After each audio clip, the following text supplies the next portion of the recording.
Next up, we have the somewhat, I'd argue it's a cult classic, somewhat classic movie Near Dark, 1987. It's a vampire movie which, if I recall, I don't think it uses the word vampire once in the movie. It's a very interesting movie in which a gold southern boy, I think he's from either Kansas or Oklahoma or something like that, meets a beautiful young woman and sort of spends a lot of time with her over the course of a night. And then toward the calming down, he finds out, hey, something's really wrong with this woman. Boom, she's a vampire. She bites him, and he is, of course, transformed himself into a vampire. He then sort of gets abducted by the group this young woman is traveling with. A group of vampires who sort of travel cross country and then stealing new vehicles, just changing things up. And he sort of travels with them and has to try to gain their trust after he finds out, well, there's really no way I can go home, because I'm a vampire. So, I'll let you, Chucky, talk about your feelings first because my feelings are somewhat mixed. I'm trying to think of when I actually first saw this movie. I'm pretty sure I didn't see it until somewhere in the 2000s. So I definitely didn't see it until I was in my 20s.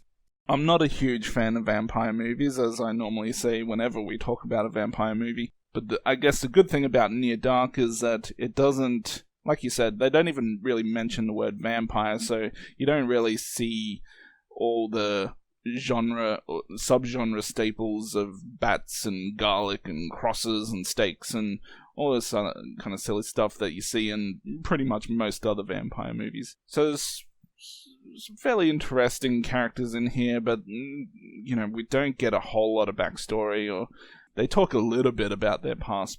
There's a lot of, I guess, open questions that you could have in this type of movie. Bill Paxton, I guess, is a standout in this movie just because he's got a few crazy scenes in the movie. And Lance Henriksen, What's Lance Henriksen? He does what he always does. So Lance Henriksen is Lance Henriksen, yeah. Yeah, I mean, I enjoy the movie. I don't know if I quite think it's a great movie, but in terms of vampire movies, and, I guess we'll call it a vampire movie, because what else do you call it? It's one of the better vampire movies that I watch. I somewhat agree on your change up just a little. It's probably one of the worst vampire movies. I mean, at least from a perspective of a horror fan. Now, Near Dark is a movie I've only seen twice now. I saw it just, I think, yesterday, and before that I saw it about maybe 2-3 years ago. I didn't particularly enjoy it when I first saw it, which was a disappointment because a lot of people I knew at the time, horror fans from different horror forms, spoke pretty highly of this movie. In fact, I have a friend who uses a avatar of Sovereign, Bill Paxton's character, and that's been his avatar for God knows how long. So I know some really big fans of this movie. So when I finally saw it, I was like, it's not quite what I was hoping for.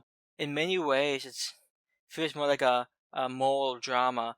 This guy trying to figure out, what should he do? Stay with his family or stay with a new family, these vampires, with this girl that he has a potential future with, or try to find a way to get back to the family he grew up with.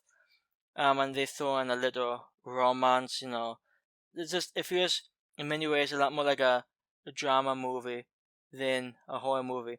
When the horror aspects come forth, especially the barroom scene in which these vampires just let loose. That's a fantastic sequence.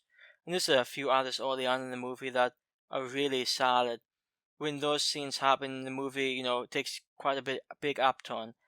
But I'll be honest, for a lot of the movie, I wasn't necessarily bored, but I certainly wasn't nearly as engaged as I usually am. And worth mentioning, the final 15 minutes, or maybe it was 20 minutes, all of that just felt like almost unnecessary. I know, it didn't do much for me.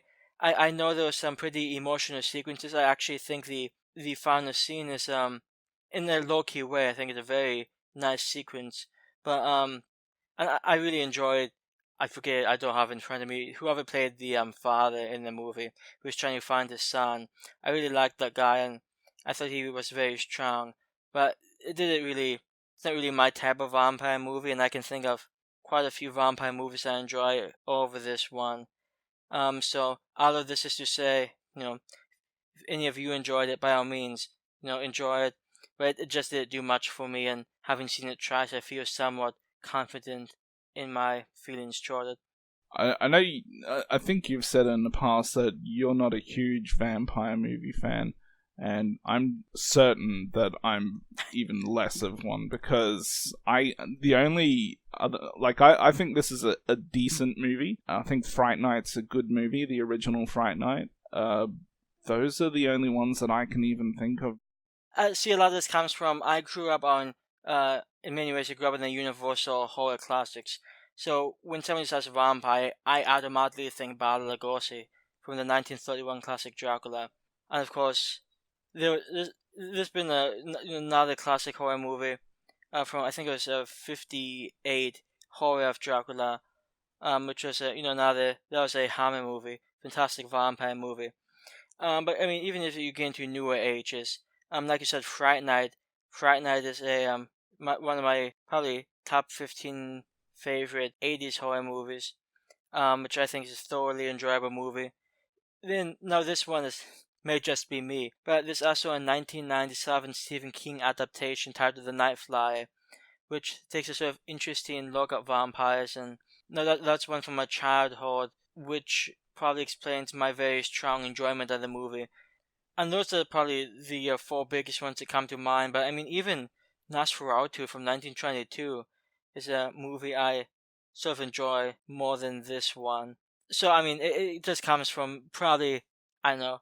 I guess it's if you've seen a lot of pre 1960s movies, many of them were vampires, and the ones that were like sort of shitty zombie movies. But I don't know. I feel like there's a lot of classic vampire movies out there. And I know that Near Dark really tried to change things up. It's a very atypical movie. And it's actually worth noting this came out the same year The Lost Boys did. The Lost Boys was another very popular vampire movie, but that one also didn't do much for me.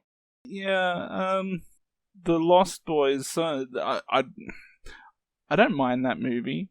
I probably wouldn't say it's as good as Near Dark, but I don't mind watching that, I guess. You did actually remind me of one other movie that I've actually only ever saw once, but I did kind of enjoy, and it's still kind of an off-kilter type vampire movie. I think it was called Blood for Dracula, the one with Udo Kier.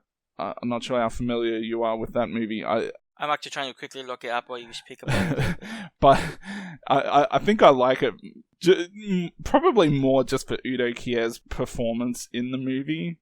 I always think of scenes where he's really needs some blood and he's like, the blood of these whores is killing me.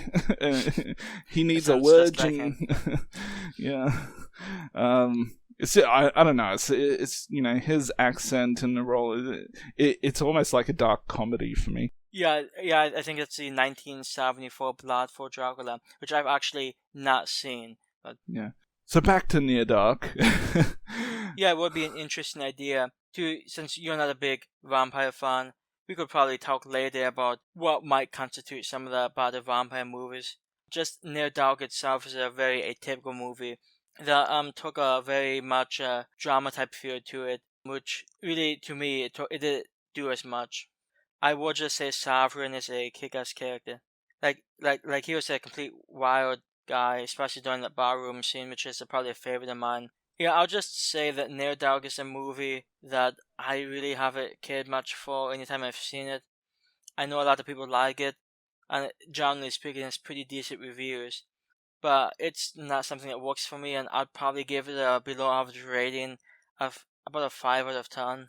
Damn, that's pretty low. Yes, it is. I was trying to soften people's blows, but especially on your scale. And for those who may not get that reference, my average rating is 7 out of 10. So a 5 out of 10 is actually pretty low as far as things go. So I apologize for any hurt feelings. Yeah, well, I mean, my scale's probably more somewhere around 5 to 6 out of 10 a 6 out of 10 would be an average movie, I think.